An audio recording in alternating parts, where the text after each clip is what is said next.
So, welcome back guys to another video, and I am back again with another review of Dragon Ball Super. And I'm going to be talking about Episode 2 now. Before I get into this video, I do want to say, again, viewer discretion, there might be some spoils in here. If you want to go into Dragon Ball Super completely blind, well, obviously you probably should be watching a review or reactions video. So without further ado, I'm going to get into it. Also, I've gotten a couple of comments from various viewers asking, Xander, how did you watch Dragon Ball Super? Is it out yet? Well, it's still in Japan. I've been watching it online.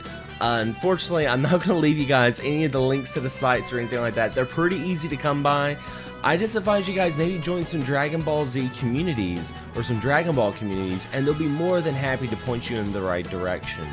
So anyway, Episode 2, the Dragon Ball Super, again, just like Episode 1, was kind of safe. It was a safe episode, and what does that mean? It means that there wasn't anything that was too crazy that went in this episode, but at the same time, it wasn't bland or boring as well. It was a nice mix. Now, we saw in Episode 1, we saw them cover where Goku and his family were after the time to Dragon Ball Z, and in this one, we get a little bit more insight on Vegeta, and I was really excited about this episode. The episode, though, starts off with Goku, who got the World Peace Prize from Mr. Satan, aka Hercule, the 100 million Zenny he used to bribe Chi-Chi into letting him go off to King Kai's planet to train some more.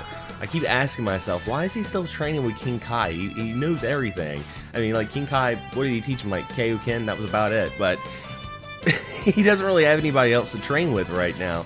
So he went off to King Kai, and of course it was the classic, you know, Goku made a startling entrance and stuff like that. It was very short. That part of the episode was very short. But the meat and potatoes, of course, was the introduction to the series of Vegeta, Bulma, and we saw the return of Trunks. And if you guys remember in Dragon Ball Z, Vegeta, when he was training Trunks in the hyperbolic chamber, he kind of made a bet with him. He was like, you know what, I'm going to train you. If you can actually punch me, I will take you to an amusement park.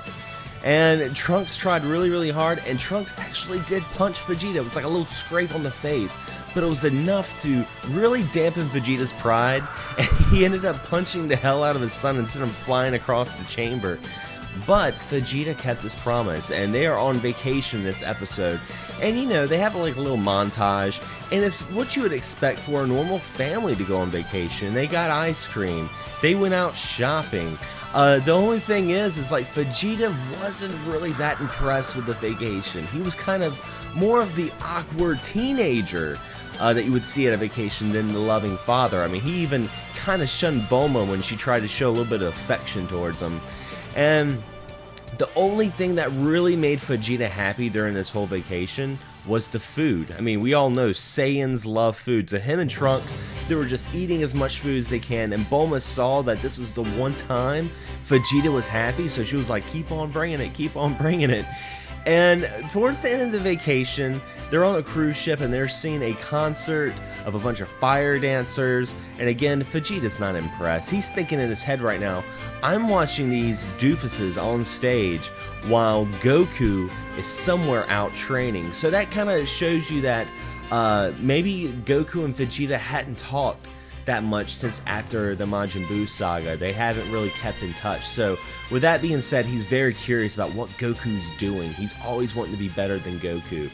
So during the fire dance, the concert performers actually call out Vegeta. His really Stifler persona finally got him in trouble, and they start calling him out. And in the subtitles, they just call him like Guy. They're like, hey, look at that guy right there, and everyone's chanting Guy. But actually the word they used in Japan was actually old man. So they all started calling him old man, and he got really pissed, ended up getting powered up, floored the whole place, and flew out of Dodge. And of course, you know, Trunks, he's just like, oh, there goes my dad. You know, so that was kind of it. He's going back off and he's training, and he's going to see what he can do to be better than Goku. Now the end of episode 2 is when it got really interesting. We were introduced again to Boris and Wiz, and of course they're selling the galaxies, and Boris, he's just trying to find something fun to do. He's trying to find fights, and he's actually very hungry. So he ends up going to this planet where they just got done defeating this dinosaur, this like random alien dinosaur, and he's like, hey, that would be something really good to eat. So of course he tells everybody, hey, you know, not to sound like an asshole, but I'm going to take that with me, I want to eat it. And of course the warrior, the one that defeated the dinosaur, was not all about it. They ended up fighting.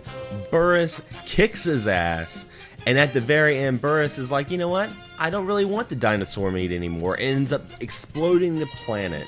That just shows kind of the childish personality that Burrus has and what he really has to bring to the series. It's really interesting. I mean, I don't think we've seen anything like that since Majin Buu, where the villain is actually very childish, but he's very powerful. I think that's really, really cool. But of course, exploding the planet, he kind of sits a little bit off balance in the whole universe, and the Supreme Kai is actually, you know, almost like in a Jedi way, feel like, oh, I sense a disturbance in the Force, you know?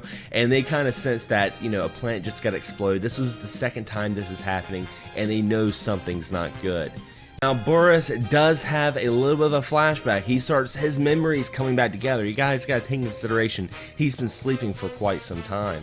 And he remembers one person that he really wants to battle, and of course that is the Super Saiyan God. And who is the Super Saiyan God? Of course we know it's going to be Goku. And this is where it's kind of plain. It is building its way towards Battle of the Gods, the last Dragon Ball Z movie that we saw in America, and it was you know, it came out in Japan a couple of years ago. So that's where the series is going right now. It's really interesting. They're going towards Battle of the Gods, and then they're going to be going back towards the resurrection of Frieza, and then that's when the series is going to be going into a bunch of original new ideas that we haven't even seen yet. But the interesting thing is when they bring back Battle of the Gods, of course they're not just going to show the movie, but they might show alternate things that we didn't see in the movie, little tips and little trinkets of things that we never experienced yet. So it's quite entertaining knowing that we know the outcome, but there's going to be still some new content that we haven't experienced yet. So overall, I can say I'm really enjoying it. I'm really looking forward to more episodes of Dragon Ball Super. And of course, guys, like I said, you can find it online. Just join some communities, get to know some people. It's the internet. Everything can be found on the internet. But let me know in the comment section below, guys, if you had a chance to watch Dragon Ball Super Episode 2, tell me some of your thoughts about it. Tell me what you think about the series so far. Are you wanting to get that serious tone in Dragon Ball Z that we, you know, grown to love? Or are you liking this little bit more of a Dragon Ball, original Dragon Ball style, where it's got a little bit more comedy, but it's building its momentum up to something extremely epic? That's what I really like about this series so far. But anyway, guys, as always, thanks for watching, thanks for subscribing. Let me know if you guys want to keep this going. I had planned on doing every single episode of Dragon Ball Super. I know it's a tedious task, but I would love to do it for you guys. But anyway, guys, thanks for watching, and as always, happy gaming.